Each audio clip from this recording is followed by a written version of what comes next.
Building a real-life Pinocchio.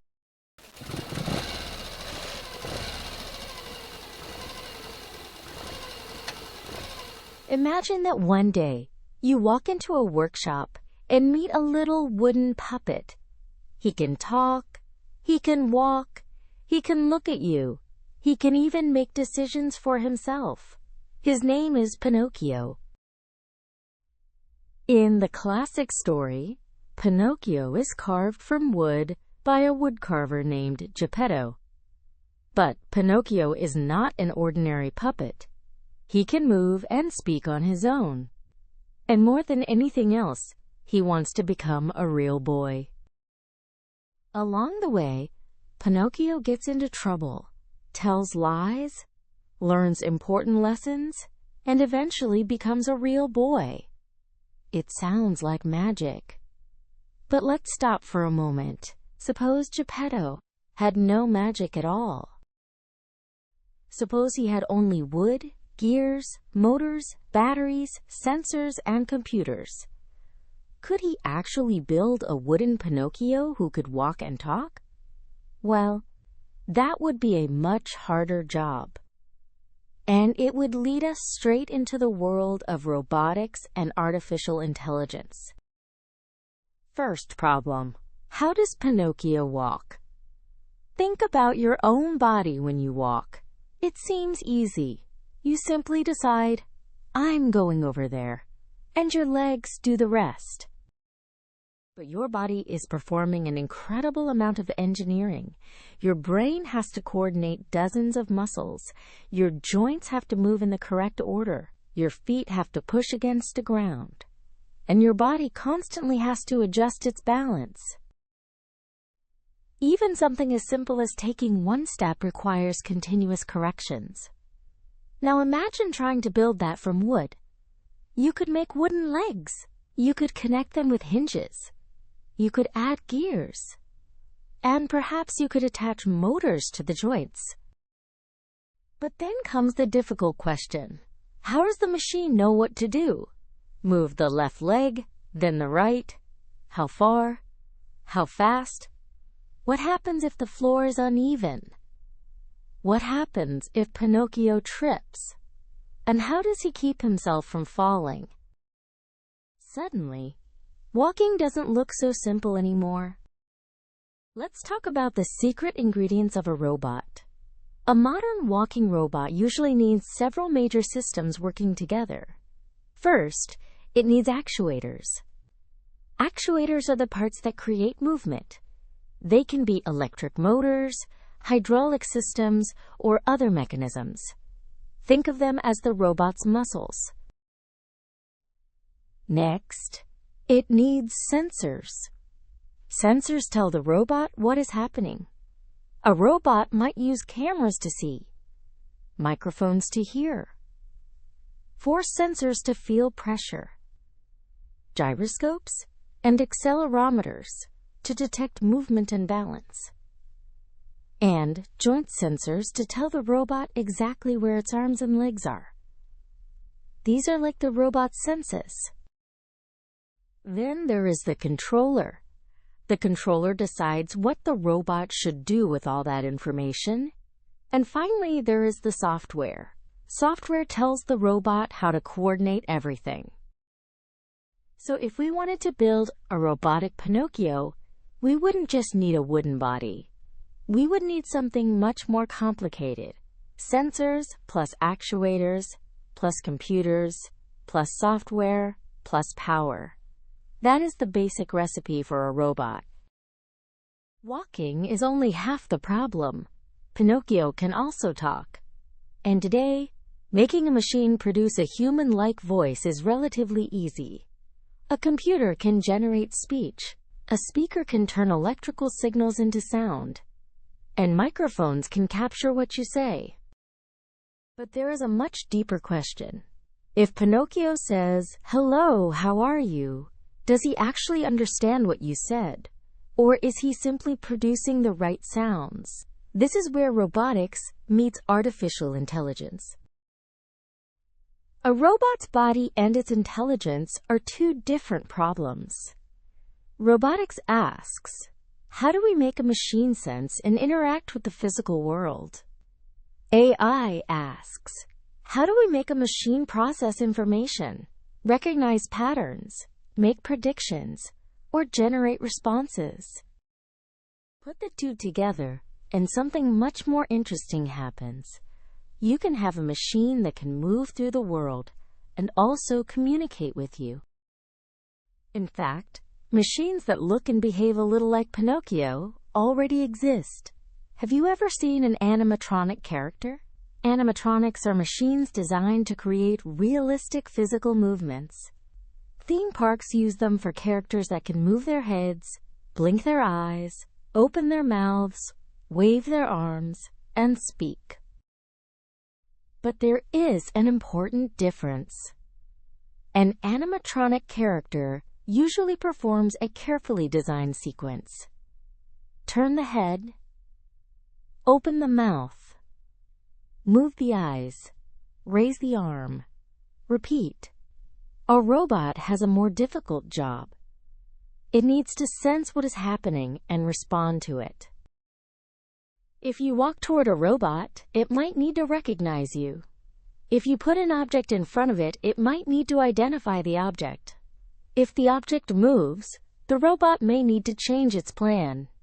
That ability to respond to changing situations is one of the major differences between a simple machine and a more capable robot.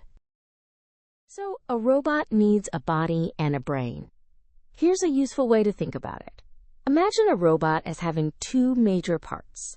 The first is the body. The body includes motors, gears, joints, arms, legs, hands, cameras, microphones, and other sensors. The second is the brain, meaning the computing and software that control the machine. The body lets the robot interact with the physical world. The software helps it decide what to do. But there is another important ingredient: feedback. Suppose a robot wants to pick up a cup. It cannot simply move its arm once and hope for the best. It needs to look at the cup, move its arm, check its position, adjust, close its fingers, check whether it actually grabbed the cup, adjust again.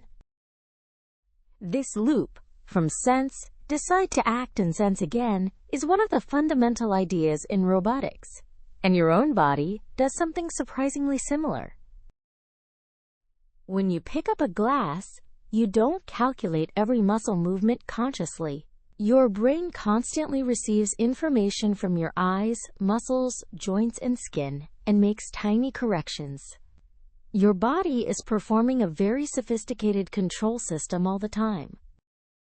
Why is a human-shaped robot so difficult?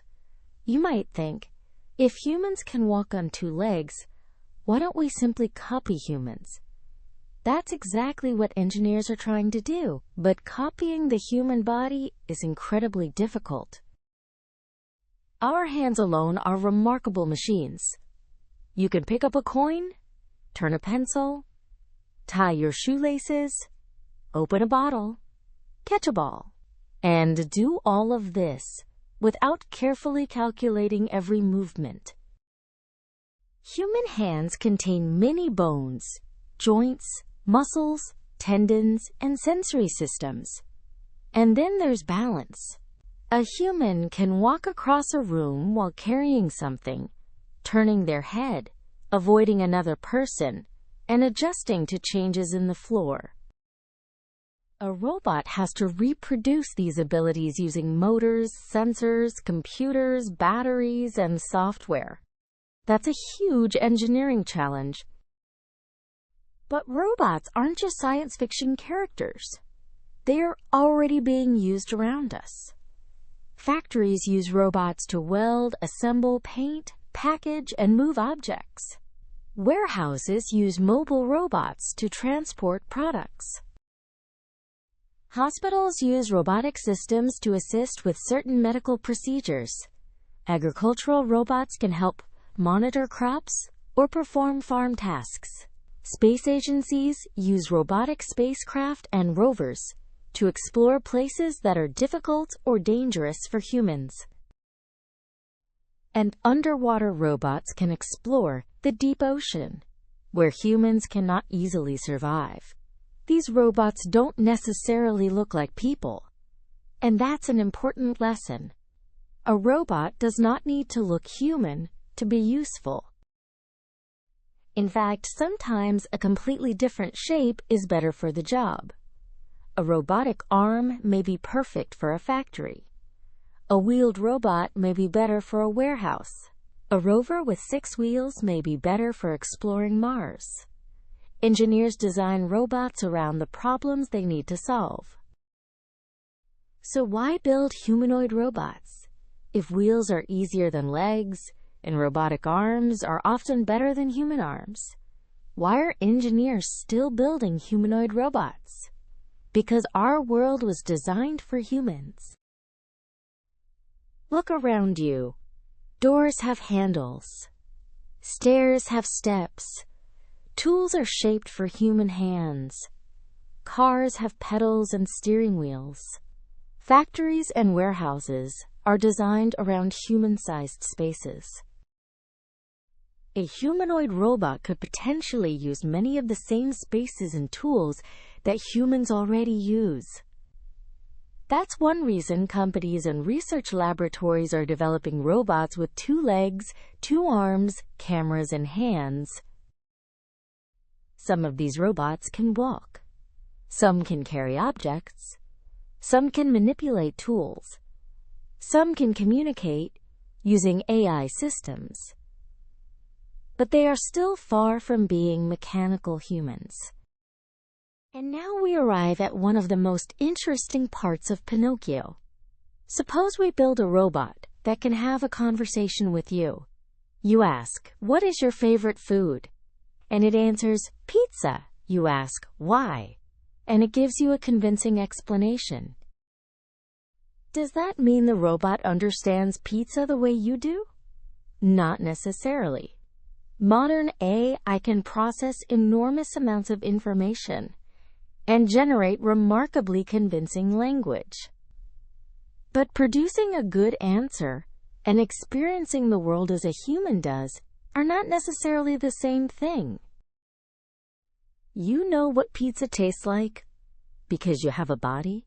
You can smell it, see it, touch it, taste it.